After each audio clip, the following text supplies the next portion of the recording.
அஸ்ஸலாமு அலைக்கும். ஹாய், எல்லோரும் எப்படி இருக்கீங்க? ஸோ பார்த்தீங்கன்னா இன்றைக்கி இப்போ தான் டியூட்டி வந்திருக்கு, வண்டியை ஸ்டார்ட் பண்ண சொல்லிட்டாங்க. இப்போ 2 நாளாக பார்த்தீங்கன்னா எனக்கு சரியாக உள்ள ஜலதோஷம், மூக்கெல்லாம் புண்ணாக வேறு இருக்குது. நான் பேசுறது எனக்கே மிமிக்ரி பண்ணுற மாதிரி இருந்துச்சு நேற்றுலாம். இப்போ கொஞ்சம் பரவாயில்ல. ஸோ இன்றைக்கி பார்த்தீங்கன்னா வீடியோ அப்லோட் பண்ணல. ரொம்ப நாளைக்கு அப்புறம் இன்றைக்கி வீடியோ அப்லோட் பண்ண முடியல. ஏன்னா ஒய்ஃபை இல்லை. ஒய்ஃபை நம்ம வீட்டில் வந்து பாஸ்வேர்டு சேஞ்ச் பண்ணிட்டாங்க. ஸோ எதனால் சேஞ்ச் பண்ணாங்கன்னா ஒரு சின்ன பிரச்சனை ஆயிடுச்சு. என் ரூம் பக்கத்தில் பார்த்தீங்கன்னா 2 ஹிந்திக்காரங்க இருக்காங்க. ஸோ அதில் ஒரு ஹிந்திக்காரன் இப்போ புதுசாக வந்திருக்கான், பீகார்காரன். அப்போ வந்து 2 நாளில் பார்த்தீங்கன்னா என் ரூமுக்கு வந்து என் ஒய்ஃப்கிட்ட பேசலை, இங்கே நெட்டு தரமாட்டுக்கங்க, கஷ்டமாக இருக்குது, நெட்டு கொடுன்னா. ஸோ அவனுக்கு மட்டும் நான் பார்த்தீங்கன்னா ஒய்ஃபை கொடுத்தேன், அதாவது ஒய்ஃபை சொன்னேன். அதுக்கப்புறம் இன்னொரு ஹிந்திக்காரன் 2 வருஷமாக அங்கே இருக்கான், ஒருத்தன் யூபிக்காரன் நினைக்கிறேன். ஸோ அவனுக்கு பார்த்தீங்கன்னா நான் போன தடவை வெக்கேஷன் போகல, என் ரூமுக்கு வந்து டெம்பரவரியாக கம்பெனிலேருந்து ஒரு பாகிஸ்தான் டிரைவர் விட்டுருந்தாங்க. ஸோ அந்த டிரைவர் வந்து என் மொபைல், அதாவது என் சாம்சங் ஃபோனோட ஒய்ஃபை பாஸ்வேர்டையும் வீட்டில் உள்ள பாஸ்வேர்டையும் கொடுத்துருக்கான். அப்படியே பரவி பார்த்தீங்கன்னா ஒரு 10-20 பேருக்கு பாஸ்வேர்டு போயிடுச்சு. அப்புறம் இப்போ என்ன பிரச்சனைன்னு கேட்டிங்கன்னா, அந்த ஹிந்திக்காரன் 2 ரூமில் பீகாரிக்கு இவனுக்கும் சண்டை. இவன் போய் நேராக போய் பார்த்தீங்கன்னா என் கஃபில்கிட்ட போய் சொல்லிட்டான், உங்கள் ஒய்ஃபை எல்லோரும் யூஸ் பண்ணுறாங்கன்னு. அப்போ என் கஃபில் வந்து என்கிட்ட கேட்டாங்க, எதுக்கு ஒய்ஃபை கொடுத்தேன்னு. நான் பதில் சொல்லவே இல்லை. ஸோ யாருக்கு நம்ம என்ன ஹெல்ப் பண்ண நினச்சாலும் நமக்கு பார்த்திங்கன்னா அது உதவி பண்ண போய் உபத்திரத்தில் தான் முடியுது. ஸோ அதனால் நம்ம யாருக்கும் எந்த ஹெல்ப் பண்ண போகிறோம்னு முடிவு பண்ணிட்டேன். நம்ம எல்லாருக்கும் நல்லது பண்ணால் நமக்கு இதான் வருது.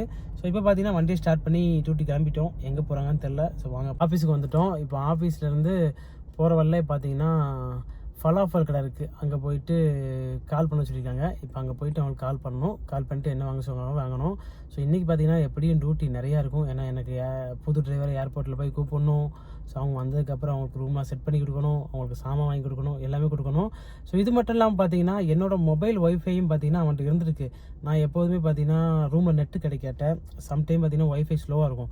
அப்போ என் ஃபோனில் ஹாட்ஸ்பாட் யூஸ் பண்ணேன், 2 ஃபோன் வச்சுக்கனால. அதையும் பார்த்தீங்கன்னா இவ்வளோ நாள் எனக்கு தெரியாமல் யூஸ் பண்ணிக்கிட்டு இருக்கான். சரி, இப்போ நமக்கு டைம் இல்லை, நேராக போயிட்டு அவங்களுக்கு ஜூஸ் வாங்கி கொடுக்கலாம். ஃபலாஃபல் வாங்கிட்டு அதுக்கப்புறம் பார்த்தீங்கன்னா அசீர் டைம் தான், அங்கே ஃபலாஃபலும் ஜூஸும் வாங்கி கொடுத்தோம் ஆஃபீஸில். ஸோ உனக்கு ஒன்று வாங்கிக்கோன்னாங்க. அப்புறம் பார்த்தீங்கன்னா எனக்கு ஒரு 12 ரியாலுக்கு ஒரு ஜூஸ் வாங்கினேன். இது பார்த்தீங்கன்னா ஃப்ரூட் மிக்சர் ஜூஸு. இப்போ தான் ஸ்டவ்வை போட்டு வச்சுருக்கேன் குடிக்க. இப்போ பார்த்தீங்கன்னா நேராக வீட்டுக்கு போக சொல்லிட்டாங்க மேடம். வீட்டுக்கு போயிட்டு வீட்டில் வேலை இருக்குது, கோக் வாங்கி வீட்டில் கொடுக்க சொல்லியிருக்காங்க. கொடுத்துட்டு பார்த்தீங்கன்னா இன்றைக்கி வந்து டிரைவர் வரட்டா 9 மணிக்கு டெல்லியிலேருந்து இங்கே சவுதி அரேபியா டேரக்ட் ஃப்ளைட்டில் சவுதி ஏர்லைன்ஸ் தான் வராங்க. 8:45க்குலாம் வந்து பார்த்தீங்கன்னு வச்சுக்கோங்களேன் ஏர்போர்ட்டில் இறங்கிடுவாங்க. இப்போ கஃபில் சொன்னாங்கன்னா 8:30க்கு நீ கிளம்பி போயிடு அப்படின்னாங்க. 45க்கு இறங்கினாங்கன்னா எப்படி லக்கேஜ்லாம் எடுத்து வர 9-9:15 ஆகும். நான் ஒரு 8:30க்கு போயிட்டீங்கன்னா ஃப்ரீ பார்க்கிங்கில் போய் பார்க் பண்ணிவிட்டு ஒரு 9 மணிக்கு வெளியே போனால் அவங்க வெளியே வந்திருப்பாங்க. ஸோ அவங்கள கூப்பிட்டு வந்துடணும். ஸோ கூப்பிட்டு வந்துட்டு அவங்களுக்கு அதாவது ரூமுக்கு என்னென்ன தேவை, அதுக்கப்புறம் சாப்பாடுக்கு, அப்புறம் தண்ணி, இது எல்லாமே பார்த்தீங்கன்னா ரெடி பண்ணி கொடுக்கணும். இப்போ பார்த்தீங்கன்னா வாங்க ரூம் கிளம்பிடலாம். போயிட்டு அந்த கோக் வாங்கி கொடுக்கணும். பார்த்தீங்கன்னா வாங்கிட்டோம். ஓனர்கிட்ட கால் பண்ணி கேட்டோம். ஓனர் பார்த்தீங்கன்னா கொக்கோலா கார்ட்டூன் ஒன்றும் 7up கார்ட்டூன் ஒன்றும் வாங்க சொன்னாங்க. மொத்தம் 2. சூப்பர் மார்க்கெட்டில் பார்த்தீங்கன்னா சரியான கூட்டம். வரையில் பார்த்தீங்கன்னா 2 எடுத்துட்டேன். இப்போ நேரம் அவ்வளோதான். பார்த்தீங்கன்னா அதை அப்படியே கொண்டு போய் வீட்டில் இறக்கணும். இறக்கி வச்சுட்டு ஒரு 8 மணி கரெக்டாக என் ரூமில் வந்து 8:15 கிளம்பணும். அப்புறம் கஃபில் பார்த்தீங்கன்னா கால் பண்ணி கேட்டேன், நான் ஃப்ரீ பார்க்கிங்கில் பார்க் பண்ணிக்கிறவா இல்லை என்ன பண்ணேன்னு. கஃபில் சொன்னாங்க, அதாவது கஃபில் நம்பர் வந்து அவங்கள்ட்ட இல்லையா, புதுசாக வர டிரைவர்கிட்ட இல்லை. அதனால் டிக்கெட்டு அவங்க ஃபோட்டோ அனுப்பிட்டு நீ உள்ளே போயிட்டு பார்க் பண்ணிடு வண்டியை உள்ளே. ஸோ 1 மணி நேரத்துக்கு 10 ரூபான்னு நினைக்கிறேன் ஏர்போர்ட்டுக்குள்ளே. அப்படி உள்ளே போய் பார்க் பண்ண ஹமீது. உள்ளே போய் பார்க் பண்ணிவிட்டு அவங்க வரையில் உனக்கு ஃபோட்டோ அனுப்பியிருக்கோம்ல, அந்த ஃபோட்டோவை பார்த்து கூப்பிட்டு வந்துருந்தாங்க. சரி ஓகே பாப்பா, ஒன்று பேச, ஏன்னா எனக்கு கார்டு இருக்குது, எங்கள் கஃபில் கார்டு இருக்கனால நான் ஓகே ஒன்றும் பேசல, நான் அப்படியே கூப்பிட்டு வந்துருந்தேன். அதனால் கொஞ்சம் சீக்கிரமாக போய் ஃப்ளைட் 8:30 தானே, ஒரு 8:30க்கெலாம் அங்கே போய் இருந்தால் ஏர்போர்ட்டுக்குள்ளே உள்ள வண்டியை பார்க் பண்ணிட்டு போக கரெக்டாக இருக்கும். ஏன்னா சீக்கிரம் வந்துட்டாலும் அவங்களுக்கு யாரும் தெரியாது, வெளியே வந்துடுவாங்க. பின்ன நான் உள்ளே பார்க் பண்ணிட்டு போகிறது வேஸ்ட்டு. ஸோ நம்ம ஊரில் தான் பார்த்தீங்கன்னா ஏர்போர்ட்டில் உள்ளே போக முடியாது. ஆனால் சவுதி அரேபியாலாம் விடுறதுக்கும் உள்ள வரைக்கும் போய் போர்டிங் போடுவாங்கல்ல, போர்டிங் போடுறது வரைக்கும் போய் உள்ளே விடலாம். அது மாதிரியே கூப்பிடுறதுக்கும் உள்ள ஏர்போர்ட்டுக்குள்ளேயே போயிடலாம். ஆனால் நம்ம ஊரில் பார்த்தீங்கன்னா அலௌடு கிடையாது. ஸோ முதல்லாம் உள்ளே விட்டுக்கிட்டு இருந்தாங்க ஏர்போர்ட்டில் உள்ள வரைக்கும். ஆனால் இப்போ அந்த அலௌடு இல்லை. அதை அப்படியே பார்த்தீங்கன்னா ஸ்டாப் பண்ணி வச்சுட்டாங்க, மாறிடுச்சு எல்லா ஏர்போர்ட்லேயுமே. வீட்டுக்கு வந்து ரீச் ஆகிட்டோம். அதுக்கப்புறம் மணி 7 தான், 7:30 ஆகுது. நம்ம ஒரு 8:15 கிளம்புனா போதும். இப்போ போய் இறக்கி வச்சுட்டு ரூமில் போய் ஒரு 1/2 மணி நேரம் ரெஸ்ட் எடுக்கணும். வாங்க போகலாம்.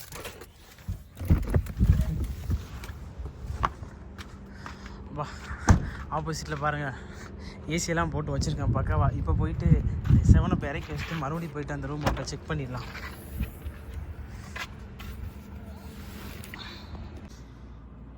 மணி பார்த்தீங்கன்னா கரெக்டாக 8 மணி ஆயிடுச்சு. இப்போ போனால் தான் வண்டியை கரெக்டாக அங்கே போய் பார்க் பண்ணிவிட்டு நம்ம போகவும் கரெக்டாக இருக்கும், டைமிங் வந்து கரெக்டாக இருக்கும்.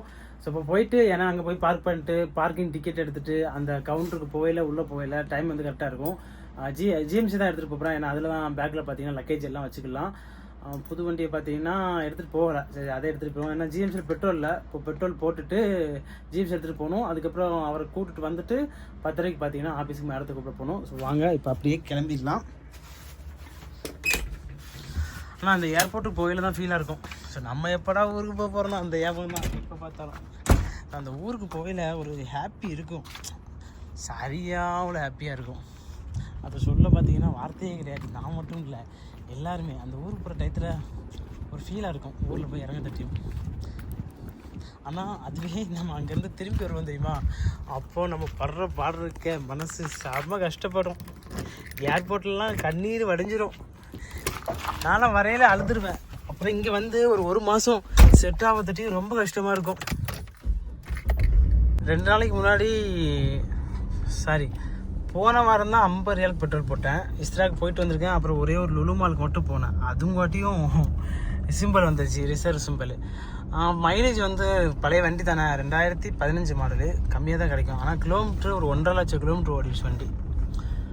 அதனால மைலேஜும் நார்மலாக தான் கிடைக்குது. புது வண்டியில் பார்த்தீங்கன்னா சூப்பராக மைலேஜ் கிடைக்கும்.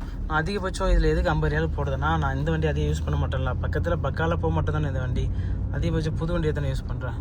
இப்போ பெட்ரோல் பம்ப்லேயும் பயங்கரமாக இருக்க கூட்டம். இந்த வழியிலே போயிட்டு பெட்ரோலை போட்டு பறந்துடலாம். கரெக்டாக வந்துட்டோம், ஏர்போர்ட்டுக்குள்ளே இப்போ வந்துட்டோம். ஸோ இந்த ரைட் சைடு, அதாவது ரைட் ட்ராக்னா, அதாவது மேலே போகிறவங்க ஊருக்கு போகிறவங்களுக்கு அந்த ரைட் சைடு போகணும். அதாவது நம்ம கூப்பிட வரோம், அதாவது ஊர்லேருந்து யாரும் இங்கே வராங்கன்னு வச்சுக்கோங்களேன், லெஃப்ட் சைடு வரணும். முன்னாடியே பார்த்தீங்கன்னா போர்டு போட்டிருப்பாங்க, நான் போர்டை காமிச்சிருப்பேன். ஸோ போர்டில் கொஞ்சம் கேமரா தான் இருக்குன்னு சொல்லி நான் போர்டை காமிக்கலை. இப்போ வந்துட்டோம். இப்போ போயிட்டு உள்ளே போயிட்டு பார்க்கிங் இருக்குது. ஸோ அண்டர் கிரவுண்டில் பார்க்கிங் போட்டு லிஃப்ட்டை பிடிச்சி நேரம் மேலே வந்துட்டோன்னு வச்சுக்கோங்களேன். 1 மணி நேரத்துக்கு 10 ரியால் தான் பார்க்கிங்கு. ஈஸியாக அவங்கள வாசல்லே நின்று வெல்கம் பண்ணி கூட்டு வந்துடலாம். வந்துட்டோம் ரியாத் இன்டர்நேஷ்னல் ஏர்போர்ட்டு.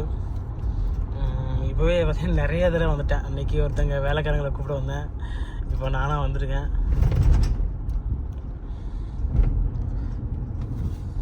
எங்கடா போகிறாங்க, போகவும் மாட்டுக்காங்க, வழியே விட மாட்டுக்காங்க. ஸோ இதுலேருந்து ஸ்டார்ட் ஆகுது டெர்மினல் 4, டெர்மினல் 3. ஸோ நம்ம டிக்கெட்டை பார்த்தா தெரியும் எந்த டெர்மினலுக்கு வராங்கன்னா. அவங்க சவுதி ஏர்லைன்ஸ் தான் வராங்க. 45க்கு தான் இறங்க, அதாவது லேண்டிங் ஆவாங்கன்னு போட்டிருக்கு. பார்ப்போம் கரெக்டாக 45க்கு. ஏர்போர்ட்டை பார்த்தாலே ஒரு மாதிரி தான் இருக்குது.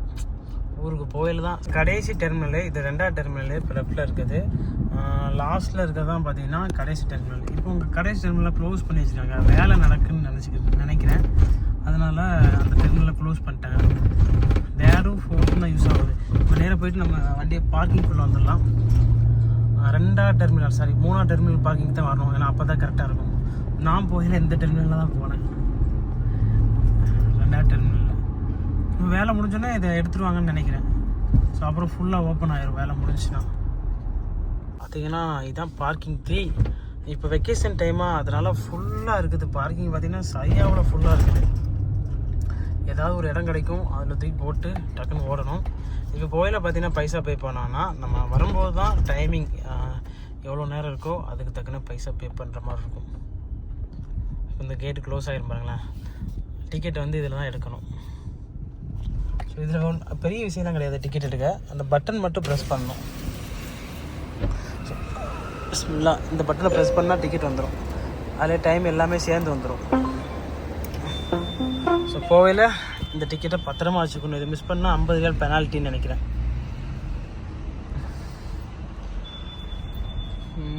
ரைட்டில் பார்க் பண்ணலாமா? சரி, லெஃப்ட் சைடில் போய் பார்க் பண்ணிடுவோம். இப்போ ஃபுல்லாக இருக்குது பார்க்கிங். இதில் எங்கே பார்க் பண்ணுவேன்? பார்த்தீங்கன்னா பார்க்கிங் கிடச்சிச்சு. பார்க்கிங் நம்பரையும் பார்த்து வச்சுட்டேன். 238 பார்க்கிங்கில் போட்டிருக்கோம். இப்போ வெக்கேஷன் டைம்னால பார்க்கிங்கே இல்லை, ஃபுல்லாக இருக்குது பாருங்கள். பார்த்தாலே தெரியும் எல்லா பக்கம் பார்த்தீங்கன்னா ஃபுல் பார்க்கிங். நான் கடைசி வந்து பார்த்துருக்கேன். இந்த நம்பரை வந்து பார்க் பண்ணல, மெயின் அந்த நம்பர் தெரியுது பாருங்கள். இந்த நம்பரை பார்த்து வச்சுக்கணும்னு வச்சுக்கோங்களேன், நம்ம எங்கே பார்க் பண்ணியிருக்கேன்னு தெரியும். அது மாதிரியா ஈஸியாக வந்து வண்டி எடுத்துக்கலாம். மேக்ஸிமம் இங்கே உள்ளவங்களுக்கு பார்த்தீங்கன்னா தெரிஞ்சிருக்கும், ஏர்போர்ட்டுக்கு அடிக்கடி பிக்கப்புக்கு வர்றவங்களுக்கு தெரிஞ்சிருக்கும். லாக் பண்ணிக்கிடுவோம். பார்த்தீங்கன்னா இது ஃபுல்லாகவே அண்டர் கிரவுண்டியா, ஹீட்டு அப்படியே அனல் பறக்குது. பார்க்கிங் ஃபுல்லாக அண்டர் கிரவுண்டா. அதாவது புதுசாக நம்ம ஊர்லேருந்து சவுதிக்கு இந்த டைமில் வந்தால் இறங்கணுன்னே கண்டுபிடிச்சிடலாம் என்னடா இப்படி இருக்குது, மூச்சு விட முடியாத அளவுக்கு ஹீட் இருக்குதுன்னு சொல்லி. ஸோ டெர்மினல் 1 or 2 தெரியல, பார்ப்போம், அவங்கள்ட்ட போய் கேட்டால் தெரியும். மணி பார்த்தீங்கன்னா கரெக்டாக 8:30 ஆயிடுச்சு. இன்னும் 1/4 மணி நேரம் இருக்குது. அவனோட ஃப்ளைட்டு பார்த்தீங்கன்னா இன்னும் லேண்ட் ஆகலை. பார்த்தீங்கன்னா வந்துட்டோம் ரூமுக்கு. மணி பார்த்தீங்கன்னா 11:40 ஆயிடுச்சு. எதுக்கு இவ்வளோ நேரம்னா பார்த்தீங்கன்னா அவன் கரெக்டாக 8:45 தான் ஃப்ளைட்டு லேண்ட் ஆகுதுன்னு சொல்லியிருந்தாங்க. ஆனால் 8:40 லேண்ட் ஆயிடுச்சு. பட் ஆனால் அவன் லக்கேஜ் எடுத்துகிட்டு வெளியே வர்றதுக்கு பார்த்தீங்கன்னா ரொம்ப லேட் ஆயிடுச்சு. ஒரு 1.5 மணி நேரம், கரெக்டாக ஒரு 10:05 தான் வெளியே வந்தான். லக்கேஜ்லாம் எடுத்துகிட்டு அதுக்கப்புறம் அங்கே செக் பண்ணுவாங்கள்ல, லக்கேஜை ஃபுல்லாக செக் பண்ணிவிட்டு வெளியே வர 10:05 ஆச்சு. வரையிலே பார்த்தீங்கன்னா கஃபில் கால் பண்ணிட்டாங்க. கால் பண்ணிவிட்டு ஸோ அவன் ரூமில் பாத்ரூமில் பார்த்தீங்கன்னா பக்கெட்டு எதுவுமே இல்லை. ஸோ அவனுக்கு பக்கெட்லாம் வாங்கி கொடுத்துட்டு அவனுக்கு என்ன சாமான் வேணுமோ வாங்கி கொடுத்தாங்க. நேராக பார்த்தீங்கன்னா ஒரு 5 ரியால் கடைக்கு கூப்பிட்டு போனேன். அங்கே ஒரு 150 ரியாலுக்கு சாமான் வாங்கினான். பக்கெட்டு, அதுக்கப்புறம் சாபூனு, சோப்பு, குளிக்க சோப்பு, ப்ரெஸ்ஸு, பேஸ்ட்டு, டவலு, அது இதுன்னு சொல்லி ஒரு 150 ரியால் காலி பண்ணியாச்சு. அதுக்கப்புறம் பார்த்தீங்கன்னா சாப்பிட்றதுக்கு சாமான்னு சொன்னால் அப்போ நான் கபில் கால் பண்ணி கேட்டேன். ஸோ ஒன்றும் இல்லை ஹமீது, கார் ஓன்ட்டு தானே இருக்குது, சாப்பிட்றதுக்கு என்ன வாங்கி கொடுத்தாங்க. நேராக ஒத்தைமை போனோம். ஒத்தைமில் போய் ஒரு 350 ரியால் பில்லை போட்டாச்சு. மொத்தம் பார்த்தீங்கன்னா இவனுக்கு 500 ரியாலுக்கு சாமான் வாங்கி கொடுத்துருக்காங்க. வந்து இறங்கினதும் இப்போ தான் பார்த்தீங்கன்னா வண்டி நிறைய சாமான், ஃபுல்லாக சாமான். அதை ஃபுல்லாக பார்த்தீங்கன்னா இறக்கி வச்சுட்டு நீ அவன் ரூமில் இறக்கி வச்சுட்டு இப்போ என் ரூமுக்கு வந்துட்டேன். ஸோ ஆப்போசிட்டில் தான் இருக்கிறது அவன் ரூமு. இப்போ லைட் எரிய பாருங்கள் அவன் ரூமில். ஃபுல்லு பார்த்தீங்கன்னா பாதி ரூமில் சாமான் தான், ரைஸு, ஆப்பிள், ஆரஞ்சுன்னு சொல்லி எல்லாமே எல்லாம். ஆனால் எந்த ஹவுஸ்லேயே இருக்குமே புதுசாக வரும்போது கஃபில் இப்படிலாம் பண்ண மாட்டாங்க. உண்மைக்குமே என் கஃபிலுக்கு ரொம்ப நல்ல மனசு. அதாவது நம்ம வேலை பார்க்குறவங்கள நல்லா பார்த்துக்கிட்டா நல்ல விசுவாசமாக வேலை பார்ப்பாங்கன்னு சொல்லி அவங்க எல்லாத்துக்குமே பார்த்தீங்கன்னா இப்படி தான். நான்லாம் என் கஃபில் வந்தோன்னே எனக்கு 200 ரியால் தான் தந்தாங்க.